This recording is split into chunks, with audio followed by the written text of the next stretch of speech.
Hello दोस्तों, मेरा नाम है मोहित दिवाकर और फिनेंस आईक्यू में आपका स्वागत है।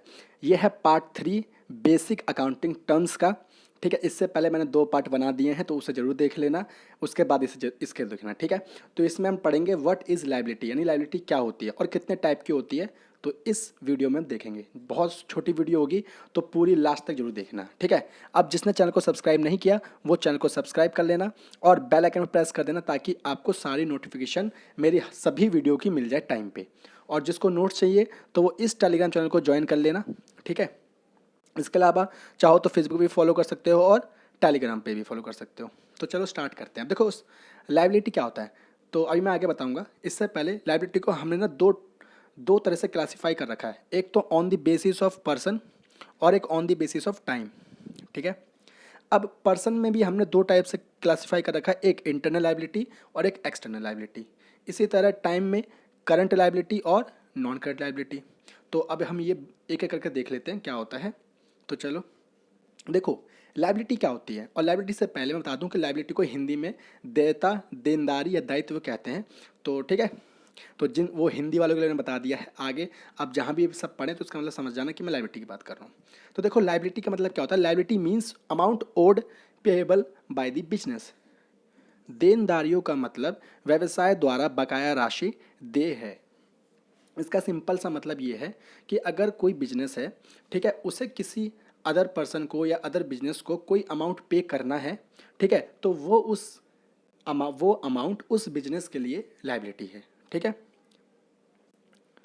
जैसे कि मान लेते हैं कि आपका एक बिजनेस है। अब आप जो बिजनेस ने मान लेते हैं किसी बाहर से कोई लोन ले रखा है, तो अब वो लोन तो पे करना है। तो वो लोन जो है वो क्या है, बिजनेस के लिए लायबिलिटी है।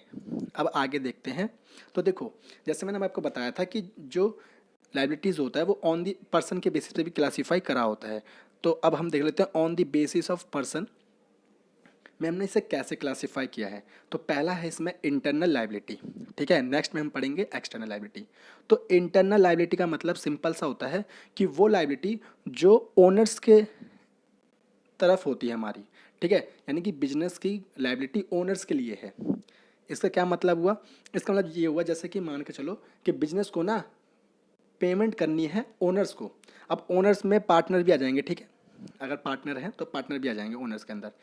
तो इसे हम कहते हैं इंटरनल लायबिलिटी। फॉर एग्जांपल, जैसे मैंने आपको सेकंड पार्ट में, इससे लास्ट वीडियो में मैंने आपको बताया था कि जो कैपिटल होती है वो बिजनेस के लिए क्या होती है, लायबिलिटी होती है। क्योंकि बिजनेस को बाद में वो कैपिटल जैसे रिटर्न करनी होती है ओनर्स को, तो इसलिए वो उसकी लायबिलिटी होती है। तो वही यहाँ मैंने एग्जाम्पल दिया है कि जो कैपिटल है वो बिजनेस के लिए इंटरनल लायबिलिटी है, क्योंकि वो जो कैपिटल है बिजनेस को ओनर्स को वापस करनी है। ठीक है, तो सिंपल से मैं बताऊं तो इंटरनल लायबिलिटी क्या होती है, जो ओनर्स के लिए होती है बिजनेस की, उसे हम कहते हैं इंटरनल लायबिलिटी। अब आ जाते हैं दूसरे पे, एक्सटर्नल लायबिलिटी। तो देखो, एक्सटर्नल लायबिलिटी सिंपल सा है। अब इसमें क्या है कि ओनर्स को छोड़कर बाकी जितने आउटसाइडर बच गए, अगर उनके लिए कोई लाइबिलिटी है हमारी, तो उसे हम कहते हैं एक्सटर्नल लाइबिलिटी। यानी कि अगर ओनर्स को छोड़ के बाकी किसी और अदर पार्टी को हमें पेमेंट करनी है तो वो हो जाएगी हमारी एक्सटर्नल लाइबिलिटी। ठीक है, जैसे मान लेते हैं हमने लोन लिया है किसी से, ठीक है, या हमने क्रेडिट ट्रांजेक्शन कर रखी है, तो अब वो पेमेंट तो करनी है, उस पैसे के हमें देना ही है, तो वो जो हो जाएगा वो हो जाएगा एक्सटर्नल लाइबिलिटी। जैसे एग्जाम्पल क्रेडिटर, बैंक लोन वगैरह ये सब। ठीक है, तो एक्सटर्नल लायबिलिटी आप समझ गए, यानी कि जो ओनर्स को छोड़ के अदर यानी आउटसाइडर हैं उनको अगर हमें कुछ पे करना है तो वो जाएगी हमारी एक्सटर्नल लायबिलिटी। अब आ जाते हैं on the basis of time पे। तो इसमें हम पहला पढ़ लेते हैं करंट लायबिलिटी। अब करंट लायबिलिटी को हम शॉर्ट टर्म लायबिलिटी भी कहते हैं। ये तो बहुत सिंपल है। देखो, करंट लाइबिलिटी या शॉर्ट टर्म लाइबिलिटी वो लाइबिलिटी होती है जो हमें विद इन 12 मंथ के अंदर पे करनी होती है। यानी कि 1 साल के अंदर हमें जिसकी पेमेंट करनी होती है जिस लाइबिलिटी की, उसे हम कहते हैं करंट लाइबिलिटी या फिर शॉर्ट टर्म लाइबिलिटी। एग्जाम्पल के तौर पर creditor, short term loans, bills payable, ये सब। ठीक है, अब आगे मैं इन सबको बताऊंगा कि क्रेडिटर क्या होता है, बिल्स पेबल क्या होता है। जब इनका नंबर आएगा तो मैं सब बताऊंगा। ठीक है, तो आप टेंशन मत लो। अब आ जाते हैं हम किस पे, नॉन करंट लायबिलिटी पे, यानी कि जो टाइम के बेसिस पे दूसरा था नॉन करंट लायबिलिटी। अब उसे पढ़ लेते हैं। देखो, नॉन करंट लायबिलिटी को हम और लॉन्ग टर्म लाइबिलिटी भी कहते हैं। अब नाम से पता चल रहा है कि लॉन्ग टर्म लाइबिलिटी यानी कि जो हमें लंबे समय के बाद पे करना है, तो वो लंबे समय कितना है? तो नॉन करंट लाइबिलिटी या लॉन्ग टर्म लाइबिलिटी वो लाइबिलिटी होती है जिसे हमें 12 महीनों के बाद पे करना होता है, यानी कि 1 साल के बाद हमें पेमेंट करनी होती है, तो उसे हम कहते हैं नॉन करंट लाइबिलिटी या फिर लॉन्ग टर्म लाइबिलिटी। अब एग्जाम्पल के लिए देखो, जैसे कि जो लोन होते हैं बड़े बड़े 5 साल का, 10 साल का, 20 साल का, वो सब हो गया जिसे हम कहते हैं लॉन्ग टर्म लोन्स, है ना, डिवेंचर्स, ये सब। तो ये आपके एग्जाम्पल हैं किसके? नॉन करंट लाइबिलिटी के। तो देखो अब मैंने पूरा आपको एक्सप्लेन कर दिया है। अब एक बार जल्दी से मैं 1 मिनट के अंदर सब रिवाइज कर देता हूँ, तो ठीक है। अब देखो लाइबिलिटी क्या होती है? जो हमें किसी दूसरे पर्सन को पे करनी होती है, तो वो होती है लाइबिलिटी। अब मैंने बताया था कि liability on the basis of person के हमने क्लासीफाई कर रखा है, और on the basis of time में क्लासीफाई कर रखा है। On the basis of person पे पहले आते हैं।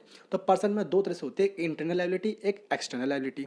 इंटरनल लाइबिलिटी होती है जो कि होती है किसके लिए? ओनर्स के लिए होती है हमारी, ठीक है। बिजनेस जब ओनर्स को कोई पे करेगा लाइबिलिटी, तो उसे हम कहते हैं इंटरनल लाइबिलिटी, ठीक है। और एक्सटर्नल लाइबिलिटी क्या होती है? ओनर्स को छोड़ के जितने भी आउटसाइडर रह बच गए, ठीक है, अदर पार्टी जो बच गई, उनके लिए अगर कोई लाइबिलिटी है तो वो होती है एक्सटर्नल लाइबिलिटी। अब आ जाते हैं on the basis of time में क्या क्या था। तो on the basis of time में था, एक था आपका करंट लाइबिलिटी जिसे हम बोलते हैं शॉर्ट टर्म लाइबिलिटी, और एक था नॉन करंट लाइबिलिटी जिसे हम कहते हैं लॉन्ग टर्म लाइबिलिटी। तो करंट लाइबिलिटी कौन सी होती है? करंट लाइबिलिटी या फिर शॉर्ट टर्म लाइबिलिटी वो लाइबिलिटी होती है जिसे हमें 12 महीने के अंदर पे करनी होती है, यानी कि विद इन 1 ईयर के अंदर में पेमेंट करनी होती है, उसे हम कहते हैं शॉर्ट टर्म लाइबिलिटी या फिर करंट लाइबिलिटी।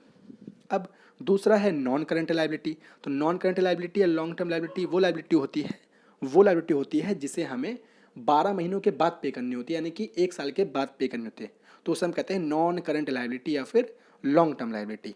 तो दोस्तों ये था आज का टॉपिक। उम्मीद करता हूँ आपको पसंद आया होगा, और आपको पसंद आया है तो प्लीज़ वीडियो को लाइक करना और शेयर करना अपने दोस्तों के साथ, और चैनल को सब्सक्राइब करना मत भूलना। तो आज के लिए बस दोस्तों इतना ही। Thank you so much.